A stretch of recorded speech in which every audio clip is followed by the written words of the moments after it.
국민의힘 한동훈 대표는 최혜병 국정조사 수용을 결단하십시오. 민주당은 어제 최혜병 국정조사 특위위원 10명의 명단을 제출했습니다. 그러나 국민의힘은 특검은 물론 국정조사 역시 여전히 거부하고 있습니다. 국방의 의무를 다하던 청년이 도저히 이해할 수 없는 상관의 명령으로 숨진 비극적인 사건입니다. 진실을 밝혀야 할 국방부와 대통령실이 거꾸로 수사를 방해하고 가해자를 비호한 해괴한 사건입니다. 수사 외압의 실체를 밝히려던 박정훈 대령에게 군 검찰은 징역 3년을 구형했습니다. 이런 식으로는 아무것도 밝힐 수 없습니다. 국민의 60%가 특검을 찬성하는 이유도 윤석열 정권의 정치 검찰을 믿지 못하기 때문입니다. 민주당은 최혜병 국정조사로 사건의 진상을 규명하고 반드시 책임자를 찾아 엄벌하겠습니다. 한동훈 국민의힘 대표에게도 촉구합니다. 당대표가 되면 최혜병 특검을 발의하겠다던 호언 장담이 새빨간 거짓말이 아니었다면 국정조사를 수용하지 않을 이유가 없습니다. 언제까지 대통령 부부에게 얻어맞고 친윤에게 휘둘리면서 허송세월하고 있을 겁니까?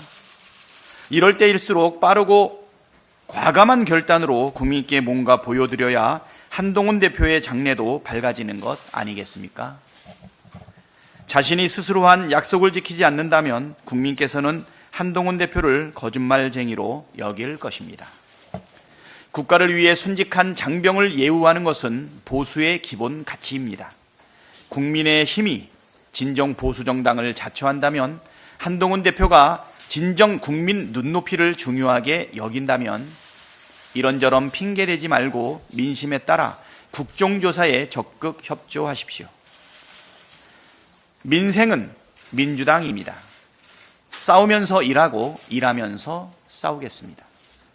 윤석열 정권이 민생을 헌신짝처럼 내팽개쳤지만 민주당은 국민의 삶을 끝까지 책임지겠습니다. 민주당은 오늘 본회의에서 쌀값 안정을 위한 양곡관리법과 농수산물 유통 및 가격 안정법, 농업재해대책법, 농업재해보험법 등 농업민생 4법을 처리합니다. 45년 만에 쌀값 폭락으로 씨름에 젖은 농민과 농촌 전반에 큰 도움이 되기를 기대합니다. 예금자 보호 한도를 기존 5천만 원에서 1억 원으로 올린 예금자 보호법과 어르신께 주 5일 점심을 제공하는 노인복지법, 10년 된 단통법 폐지안 등 민생 법안도 함께 처리합니다. 18개 전체 상임위에서 내년 예산 심의를 진행하고 있었습니다. 단 1원도 허투루 쓰지 않도록 매의 눈으로 철저하게 심사하겠습니다. 김건희 특검은 12월 10일 재의결 때 반드시 통과될 수 있도록 최선을 다하겠습니다. 11월 한 달 동안 진행한 본청 앞 국회의원 비상행동은 주말 광장 집회 등으로 전환합니다. 차고 넘치는 증거와 정황에도 김건희 여사의 도이치모터스 주가 조작 의혹에 면죄부를 준 검사들에 대한 탄핵도 반드시 추진하겠습니다. 민주당은 언제나 국민과 함께 싸우면서 일하고 일하면서 싸우겠습니다. 네, 다음은 진성준 정책위의장의 발언 있겠습니다. 예비군 구호를 말씀하셨어요, 우리 원내대표님께서. 예, 우리 원내대표께서 말씀하신 것처럼 지난 14일에 이어서 오늘 본회의에서도 민생 법안들을 처리합니다. 여야 민생 공통 공약 협의회를 통해서 우선 심사하기로 하고 또 합의한 법안들입니다. 그런데 이번에도 유감스럽게도 여야 합의를 이루지 못하고 민주당의 의지로 통과된 법안들이 다수가 있습니다. 여당이 이 법안들에 동의하지 않는 이유를 알지 못하겠습니다만 이번 본회의에서는 이 법안들의 취지를 10분 감안해서 처리에 협조해 주기를 바라고 또 이번 내만큼은 대통령의 거부권을 행사해 달라고 건의하지 않기를 바랍니다. 상임위에 계류된 민생법안 처리에도 박차를 가하겠습니다. 특히 위원장이 여당 소속인 상임위원회에서 민생입법의 처리가 지연되고 있습니다. 민생입법이 늦어질수록 민생회복이 늦어질 수밖에 없지 않습니까? 민주당은 국회법이 정하고 있는 절차에 따라서 12월 10일 정기국회 마지막 본회의에서는 시급한 민생 법안들을 신속 처리 안건으로 지정하겠습니다. 그래서 법이 정한 처리 기간 내에 반드시 이 민생 과제들이 입법될 수 있도록 최선을 다하겠습니다. 현재 각 상임위원회에서 신속 처리 안건으로 지정할 법안들을 추리고 있는 상황이다 하는 말씀을 드립니다. 예산안의 법정 처리 시한도 임박했습니다. 민주당은 12월 2일 본회의에서 내년도 예산안을 처리하겠습니다.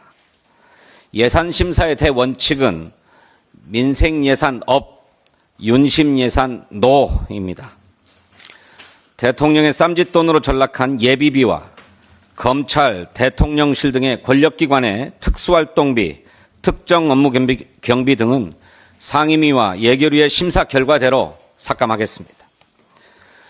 그 대신에 지역화폐 발행, 고교 무상교육 국비 지원, AI 개발 등 민생, 미래 예산은 대폭 증액할 것입니다.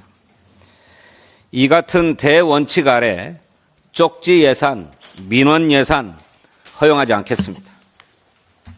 국민의힘도 쪽지 예산 등 포기하고 민생 예산 처리에 적극 협조하기를 촉구합니다.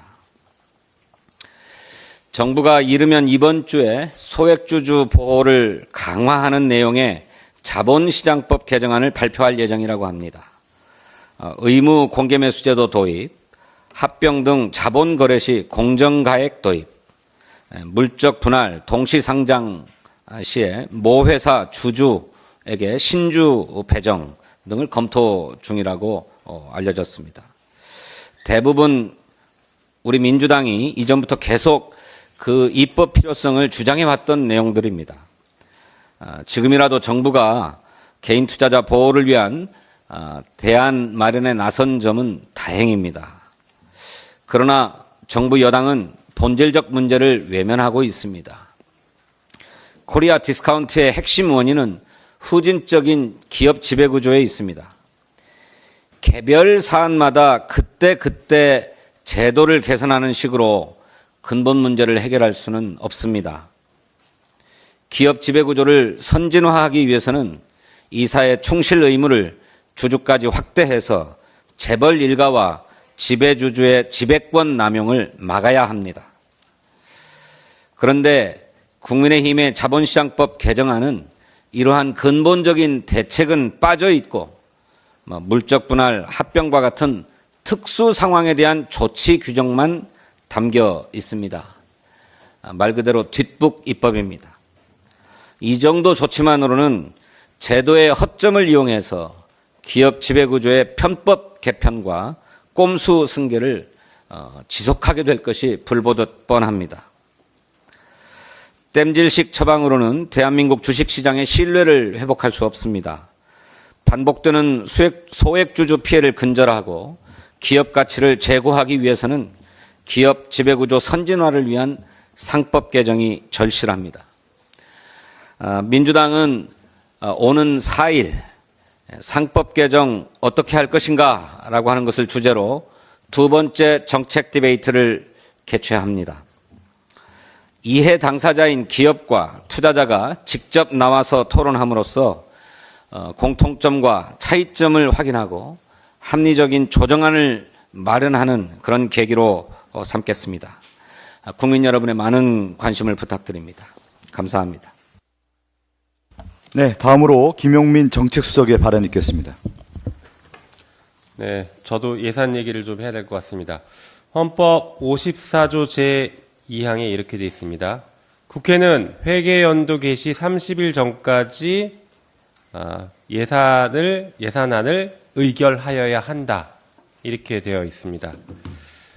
이것을 풀어서 얘기하면 2025년 정부 예산 의결의 헌법상 시한은 12월 2일입니다.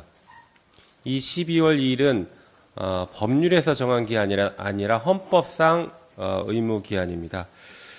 따라서 우리 더불어민주당은 법과 원칙에 따라서 헌법상 시한을 준수하여 주권자인 국민의 삶과 민생을 챙기겠습니다. 이를 위해서 예산안 처리 두 가지 원칙을 관철시키도록 노력하겠습니다. 첫 번째, 민주당은 골목상권과 민생경제 활성화를 위한 예산, 미래 먹거리를 위한 예산을 적극적으로 반영시키겠습니다. 두 번째, 윤석열 정부 정권의 권력을 유지하기 위한 위법한 예산, 권력남용 예산, 불필요한 예산은 과감하게 감액하고 삭감하겠습니다.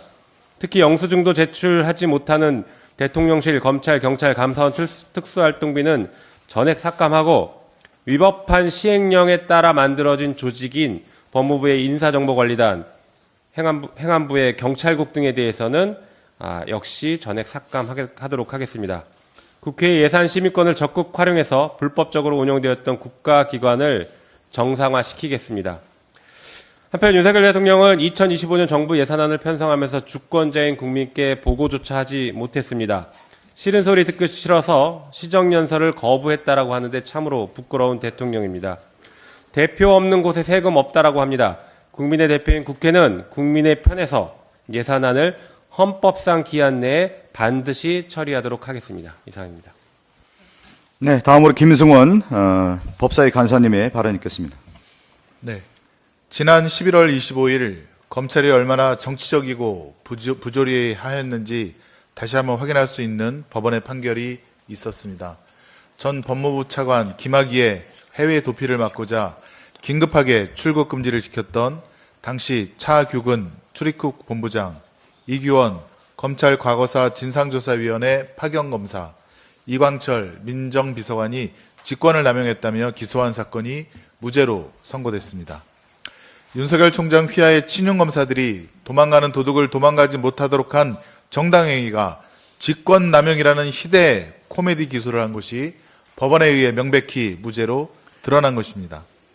당시 문재인 정부의 강력한 검찰개혁 드라이브를 방해하고 검찰 식후 김학의의 도주로를 확보하기 위한 의도가 아니었나라는 의심을 지울 수 없습니다. 반면 정반대의 사건도 있었습니다. 최혜병 수사 외압 사건으로 공수처에 의해 출국 금지된 이종섭 전 장관의 출국 금지를 법무부가 긴급하게 해제시킨 사건입니다. 이른바 런종섭 사태입니다. 도대체 검찰은 범죄자를 잡는 일을 하는 사람들입니까? 아니면 범죄자의 도망을 방관하고 심지어 도망가도록 도와주기까지 하는 사람들입니까?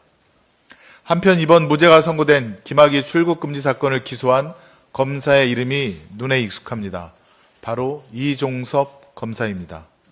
코로나19로 국민 모두가 가족과의 접촉도 조심하던 때에 텅 빈 스키장을 가족과 누비며 기업으로부터 접대까지 받고 심지어 처남의 마약 범죄 수사를 무마했다는 의혹을 받고 있는 바로 그 검사입니다. 이런 검사들이 국민 앞에 정의를 말하고 범죄를 엄단하겠다고 하면 어떤 국민이 믿을 수 있겠습니까? 검찰개혁의 필요성은 이제 더 말할 나위도 없이 명확해졌습니다. 주권자인 국민이 위임한 기소권을 사적 보복, 조직방어, 정적 죽이기에 활용한 검찰은 존재의 이유를 스스로 부정한 것과 다름없습니다. 검찰개혁의 시즌이 돌아왔습니다. 우리 민주당은 정치검찰의 뿌리를 단번에 뽑아낼 수 있는 검찰개혁의 길을 흔들림 없이 이어나가겠습니다. 감사합니다. 네, 다음으로 김주영 환노위 간사의 발언 있겠습니다. 국민의힘이 윤석열 대통령이 재정 의지를 표명했던 노동약자법에 대한 후속 조치인 노동약자 지원법에 대한 입법 발의 대국민 보고회를 지난 26일 개최했습니다. 특고, 플랫폼, 프리랜서 노동자뿐만 아니라 소규모 영세사업장 근로자 등 우리 사회 취약 노동자를 지원하는 것, 그 내용을 입법에 담겠다는 취지 자체는 그간 우리 민주당이 지속적으로 노력해온 부분입니다. 그러나 이번 윤석열 정부와 국민의힘이 내놓은 노동약자 지원법은 그 자체로 모순덩어리가 아닐 수 없습니다. 첫 번째 문제는 노동자를 노동약자와 아닌 자로 갈라치기 함으로써 분열과 반목을 조장하는 불순한 의도, 반노동적 관점을 토대로 만들어진 법안이라는 태생적 한계입니다. 두 번째 문제는 노동자 권리 보장에 대한 국가 책임을 외면함으로써 정작 그 실질은 텅텅 비어 있다는 내용의 한계적입니다. 노동약자는 노동 내에 약자가 있고 강자가 따로 존재하는 것을 전제하는 표현입니다. 그러나 그 전 세계의 노동법 탄생과 발전 과정을 보면은 노동법이란 기울어진 운동장 위에서 그 계약관계 자체로 약자의 위치에 놓일 수밖에 없는 노동자를 보호하고 이들의 권리를 보장하기 위해 존재해온 법입니다. 그럼에도 윤석열 정부는 이 의미를 부정하며 죄목과 프레임을 덮어씌운 반노동적 태도를 취약 노동자를 보호하겠다는 취지에 억지로 끼워 맞추려니 법의 목적과는 모순된 법안이 나오게 된 것입니다. 둘째, 노동자 권리보장법이라는 취지에 비해 빈약한 내용이 문제입니다. 윤석열 정부는 문재인 정부에서 진행되어 오던 전국민 고용보험제도를 사실상 무산시켰습니다. 이 정부가 노동약자라고 부르는 특고, 플랫폼, 프리랜서 종사자들이 가장 핵심적으로 요구했던 사항입니다. 고용과 실업의 경계가 불분명한 상황 속에서도 더 건강하게, 더 효율적으로 일하기 위해서는 최소한의 사회적 안전망이 필요하기 때문입니다. 윤석열 정부가 취약 노동자 보호에 진정성이 있다면 전 국민 고용보험 로드맵을 착실히 이행했어야 했습니다. 지금 우리 사회에 필요한 것은 낯선 노동 형태에 불안함을 느끼고 있을 모든 일하는 사람들을 실질적으로 보호하는 법입니다. 국제노동기구 ILO는 취약 노동자, 즉 고용이 불안정하고 임금이 낮으며 모든 형태의 차별을 받는 사람들을 지원하는 입법을 제안하고 있습니다. 헌법이 보장하는 일할 권리와 노동기본권을 근본적으로 보장하기 위해서는 사용자 책임 회피를 위해 위장된 특고, 플랫폼 프리랜서 노동자에 대한 고용관계의 추정으로 노동법을 우선 적용해야 합니다. 또한 모성보호, 차별받지 않을 권리, 아프면 쉴 권리 등 사용자가 전제되지 않더라도 국가가 책임지고 시행할 수 있는 권리들을 보장하고 스스로의 노동 조건에 대해 집단적 교섭을 할 수 있는 권리에 대한 입법적 보완이 이루어져야 합니다. 더불어 취약 노동자의 노동법상 권리 보장 확대를 위한 5인 미만 근로기준법 전면 적용, 동일가치 동일노동 임금 법제화, 중간 착취 건절을 위한 입법 및 비정규직 차별 해소, 정규직 고용 원칙 확립을 위한 기간제 파견법 등 비정규직 보호 입법화도 함께 추진할 것을 요구합니다. 감사합니다. 네, 저도 한 말씀 드리겠습니다. 지금은 한동훈 대표를 사냥하는 시간입니까? 윤석열 대통령은 평생 수사만 하며 사냥감을 찾아 헤매던 뼛속부터 검사인 사람입니다. 표적을 정하고 제거하는 사냥 정치는 정치가 아닌 검치입니다. 협상이나 타협을 모르고 국민의 여론도 신경을 쓰지 않고 있습니다. 반대파를 적으로 규정하고 제거하는 것을 아무렇지 않게 생각하고 있습니다. 국민을 두려워하지 않고 오로지 김건희 특검을 거부하고 있습니다. 한편으로 특검이 얼마나 두렵겠습니까? 게다가 더 비극적인 것은 대통령으로서 국가를 위해 무엇을 할지 아직도 보이지 않고 있습니다. 국정에 대한 책임감조차 없고 그저 본인과 가족의 안위를 위해 자리만 보존하는 것을 제1의 목표로 삼고 있습니다. 이 중요한 시기에 대한민국은 큰 비극에 빠져 있습니다. 게다가 지금은 여당 대표인 한동훈을 사냥하는 시간으로 만들고 있습니다. 한동훈 대표가 윤석열 대통령의 국정 운영 방식에 반기를 들고 특검법에 대해서 대안을 제시하니 이제는 한동훈 대표를 사냥감으로 만들고 있습니다. 혹시라도 한동훈 대표가 김건희 여사에게 밉보여서 한 대표에게 린치를 가하는 것입니까? 수사권을 동원해 무릎을 꿇게 만들고 자기 말에 무조건 충성하는 여당 대표를 만들겠다는 심산입니다. 수십 년을 함께한 최측근도 한순간에 사냥감으로 만들어버리는 비정함이 검사들의 사회생활 방식인지 묻지 않을 수 없습니다. 이 상황을 지켜보는 국민은 검사 출신 대통령의 무지막지함과 비정함에 혀를 차고 있습니다. 더 이상 국민이 윤석열 대통령에게 기대할 것은 아무것도 없어 보입니다. 경제가 어렵고 나라의 미래가 불투명한데 정부 여당은 인간 사냥에만 골몰하고 있습니다. 윤석열 대통령이 김건희 특검법에 거부권을 3번 행사했지만 그것도 본인의 임기에나 가능한 일입니다. 언젠가는 특검이 통과되고 윤석열 대통령이 사냥감으로 삼았던 사람들이 가장 먼저 나서서 증언할 것입니다. 윤석열 대통령의 측근으로 앞장서서 인간 사냥을 했던 한동훈 대표에게 묻습니다. 사냥꾼이 아닌 사냥감이 된 한동훈 대표는 어떤 선택을 할 것입니까? 국민의 명령인 김건희 특검법을 통과시키는 것이 검사 한동훈이 아닌 진정한 정치인으로 거듭나는 길입니다. 제21차 정책조정회의를 마치겠습니다. 감사합니다.